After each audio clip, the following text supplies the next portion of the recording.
Tattoo છે અને એમાંનું એક ટેટુ બહુ ઇન્ટરેસ્ટિંગ છે, આ ટેટુ જે આપ એમના હાથ પર જોઈ રહ્યા છો. સાહેબ આ શું છે ખબર છે? અમને ગર્વ લેવા જેવી વાત થાય છે. આ છે દૂરદર્શન ટાવર. ઘરથી આપણે બહાર ઉઠીને સામે જોઈએ દૂરદર્શનનો ટાવર દેખાવ. નાનો હતો ત્યારે લાલ બત્તી ચમકતી રહેતી હતી. એટલે મ્યુઝિક જોડે મારું દૂર દૂર સુધી કોઈ નાતો નહોતો. એટલો ખરાબ ને કે મારા ઘરે રેડિયો ચાલુ હોય ને તો મારા પપ્પા બંધ કરી નાખે. મેં ઇલેક્ટ્રોનિક ડબસ્ટેપ મ્યુઝિક બનાવ્યું, ડીજેઇંગ કર્યું અને પછી 2018 થી રેપિંગ ચાલુ, રેપ માટે બીટ્સ પ્રોવાઈડ કરી.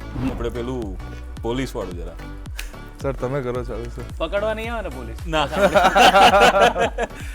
હવે અમે ટૂર કરીશું તો બધા સિટીઝમાં ગુજરાતી જ વગાડીશું અમે. ક્યાં બાત. તો એક રીતે પ્રચાર થઈ જશે. દેહરાદૂન જઈશું ને પછી ત્યાં જઈને આશીષભાઈને બોલાવો, આશીષભાઈને બોલાવો. તો હિપહોપ મ્યુઝિક શું છે? ફંક શું છે?